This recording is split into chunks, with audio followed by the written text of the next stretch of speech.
Good day, everybody, and welcome to another edition of the Military and Foreign Affairs Network. I am your host, the voice of reason. Today we are continuing our ongoing coverage of the civil war taking place inside of the former state of Ethiopia. And today we can continue to report on very, very heavy fighting that is taking place within the vicinity north of Shire, near Adidaro. That is this locale here. And furthermore, there continues to be very heavy fighting taking place near Shiaro as well, which is further to the west, just to the northwest. But first, we'll cover what is happening near Shiaro. There continues to be reports that both the Tigray Defense Forces and the Abiy loyalist forces in the Eritrean army are contesting who controls Shiaro. There continues to be high-pitched battles taking place back and forth.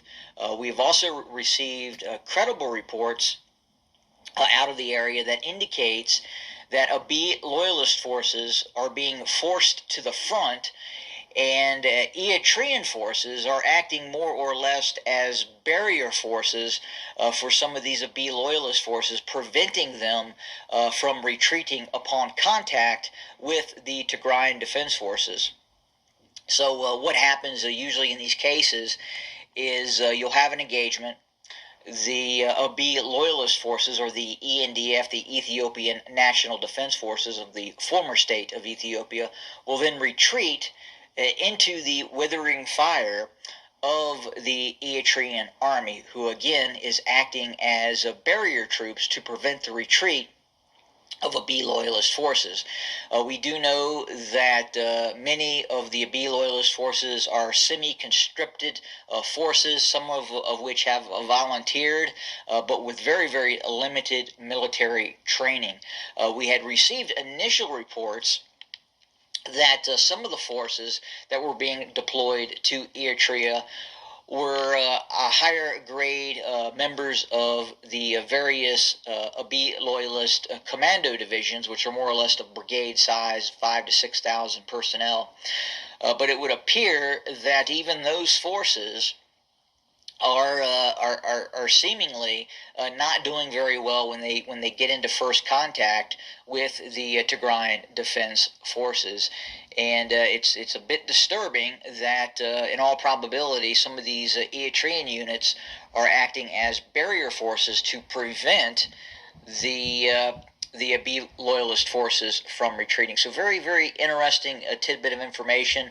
It's not uncommon. We have seen that in past wars. There were even allegations during World War II that units of the Soviet NKVD acted as barrier troops to prevent regular Soviet forces from withdrawing. So not uncommon, especially in the type and nature of the war that we are seeing. So right now, we have to say Shiaro is contested. We are not sure at this point who is in control of it. We do know that the Tigrayan Defense Forces have brought up additional reinforcements in an attempt to push back both the Eritrean and Abiy loyalist armies outside of Shiaro. Furthermore, to the north of Shire, now there's not fighting taking place in Shire proper, which is down here. I'll kind of do a cant here where you can kind of see the terrain we're looking at. So here is Shire, and then as we move to the north, we will then run into Adidaro.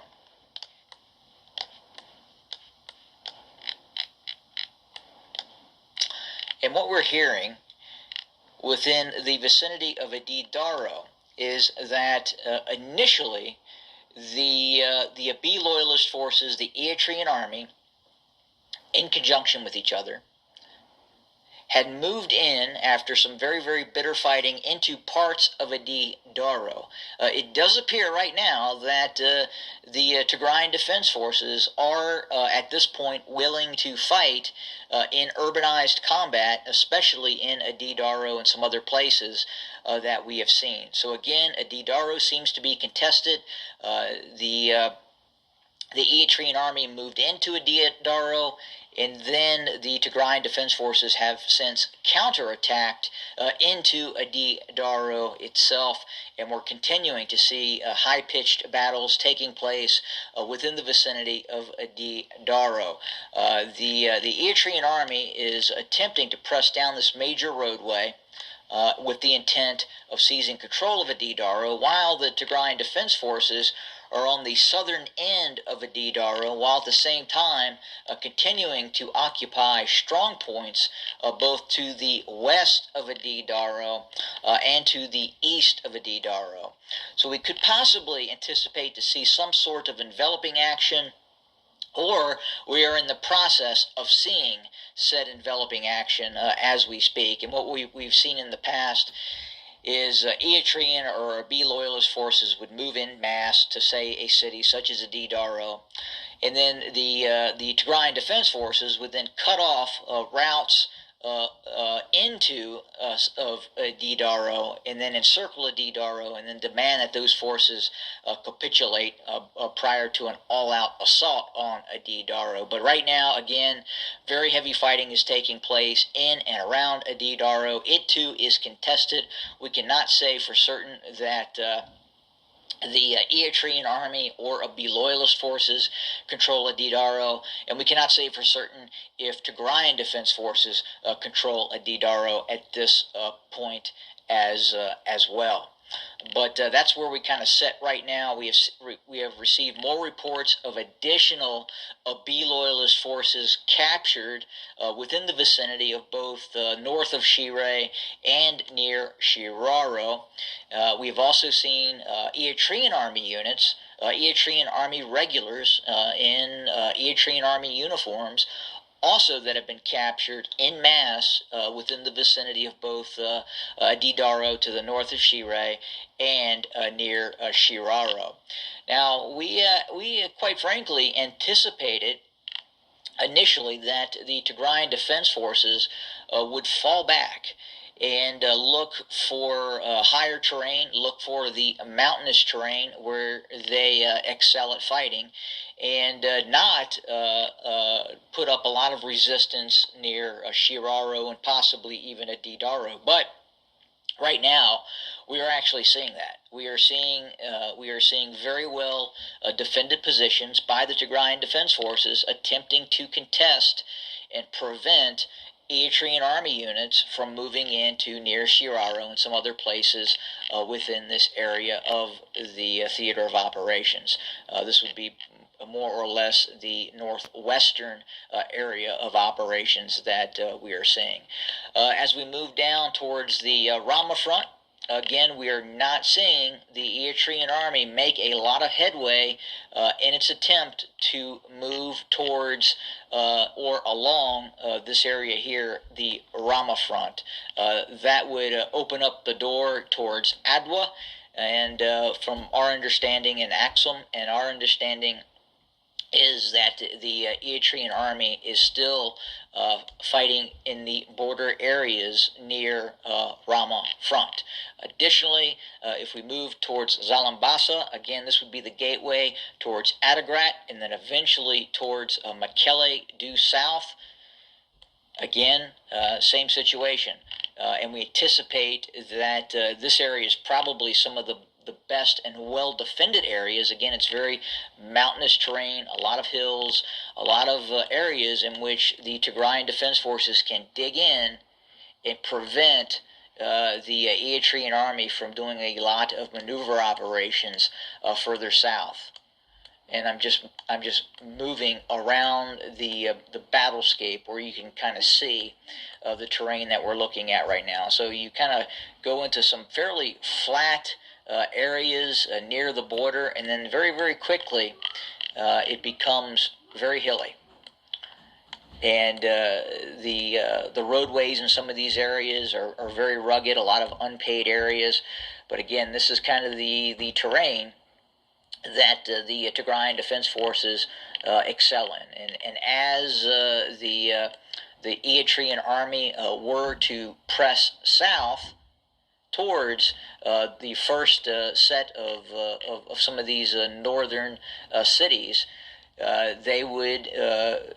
it's going to be tough going for them, because again, the Tigrayan Defense Forces number in the hundreds of thousands, and they've had well over a year now to build a series of defensive belts leading into the Tigray region, and then further fortify individual cities such as Adigrat and other areas as well. We have seen reports and video evidence of underground facilities that the Tigrayan Defense Forces have built all across the Tigray region in case of a renewed invasion.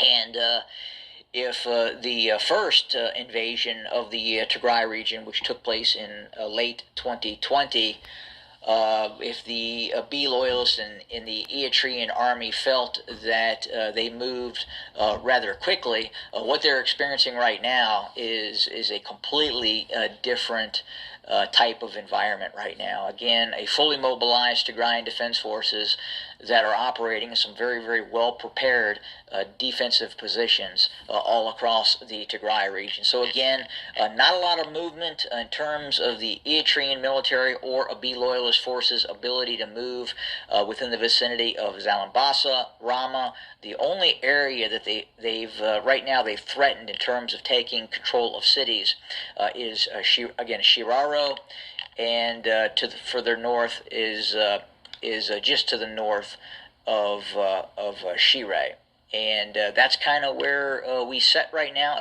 within Adidara, and that is the battlescape at the moment. We're continuing to watch things very, very closely. We don't have a lot of information right now on what is taking place inside of Afar, nor is there a lot of information coming out of the Weldia area of operations as well. It doesn't look like the Tigrayan Defense Forces are willing to advance further into the Amhara region, meaning a direct assault on Weldia. It kind of makes sense given they are now fighting, for all intents and purposes, a two-front war with the Eritreans operating further to the north. So they're probably not going to extend their lines further south into the Amhara region while they're engaging the Eritrean army in the north. But that does it for today. Obviously, we'll continue to report and bring you more content as we get it. I will be heading out of town again on a business trip. I'll be heading out again to Seattle, Washington. So I'll be out there for about a week, and I may not be able to create a video tomorrow. If I do, it'll be later in the PM. Midwestern time, Mountain Standard Time. Today I figure I'd make one quick video before I departed to the airport. My plane leaves in a few hours, so I figured what the hell, I'd go ahead and make one video. So today we're continuing our ongoing coverage of the civil war taking place inside of the former state of Ethiopia. Now, there has been some recent discussion on who exactly controls a DRK. And if we look here on the map, I'll scroll in where you, the viewer, can see a DRK. It's just to the south of the Tigrayan border, inside of the Amhara region, situated atop a fairly significant terrain feature or mountain. The controller, who controls a DRK, and more importantly, the mountains around a DRK, really controls access into the southwestern portion of Tigray. And we can confirm, and have been confirming, that Tigrayan Defense Forces initially withdrew from a DRK, but have since reoccupied a DRK. Specifically, they control the terrain features to the west and to the southeast of a DRK. Now, with that being said, it can be difficult for the Tigrayan Defense Forces to occupy a DRK proper in mass due to a couple of issues. One, the town has been, for the most part, from what we have heard, abandoned. And if the only personnel are in the town are Tigrayan Defense Force fighters, that would leave those fighters at risk for being attacked by Abiy loyalist drones based out of Gondar, and then obviously ground attack aircraft as well that are based out of Bahir Dar, further to the south. So right now, it appears the Tigrayan Defense Forces are not interested in progressing further south. We have heard reports that they had moved. In fact, some of their long-range reconnaissance elements have moved well south of Adit RK, kind of conducting probing operations and reconnaissance operations as far south as Zarima. And but right now, it doesn't look like the Tigrayan Defense Forces have the manpower accumulated near a DRK to continue to press south further with other military objectives deeper in the Amhara region. It appears right now that the Tigrayan Defense Forces are very much focused on what is happening in the northern areas of the Tigray region. The continued engagements between the Eritrean army of the despotic forces of Isaias Afwerki being supported by Abiy loyalist forces as well inside of Eritrea. In the case down south near Weldia, again, we have seen the Tigrayan Defense Forces essentially defeat the Abiy loyalist army based out of Kobo and then further south, but we have not seen the Tigrayan Defense Forces advance further, looking to take direct control of Weldia. They are again controlling major terrain features, and right now it looks like more or less defensive preparation designed to hold this battle space and not allow Abiy loyalist forces to conduct offensive operations on Tigrayan territory proper in the Tigray region. That's why they've done what they've done. Now, at the same time, we are hearing about pitched battles taking place, especially again north of Shire, near Shiraro. That is continuing as we speak. We have heard additional reports of more drone strikes, more aircraft strikes taking place north of Shire. And that we can anticipate that will continue as these engagements continue between the Eritrean army and the Tigrayan Defense Forces. It looks like right now that based on what is happening in the Amhara region, at least a lot of these Amharan paramilitary units, regional police forces, elements of Fano, really have no desire to engage the Tigrayan Defense Forces. Now, is that because of the earlier invasion that took place where the Tigrayan Defense Forces seized control of Desse, Kombolcha, and actually had entered Debark and threatened Gondar proper as well? We don't know at this point, but we do know that we're not seeing the type of aggressive activity by Amhara regional militias directed towards the Tigrayan Defense Forces right now. And it could be a multitude of things. It could be battle fatigue. It could be that they are just worn out from now what could be called years of fighting. And many of them really have no desire, meaning these Amhara regional militias quite possibly have no desire to press back into the Tigray region. Again, back in 2021, many of those forces faced very, very great challenges in the Tigray region as they tried to maintain control of many of the Tigrayan cities. And unfortunately for them, they were defeated on the battlefield inside of the Tigray region and were forced to withdraw.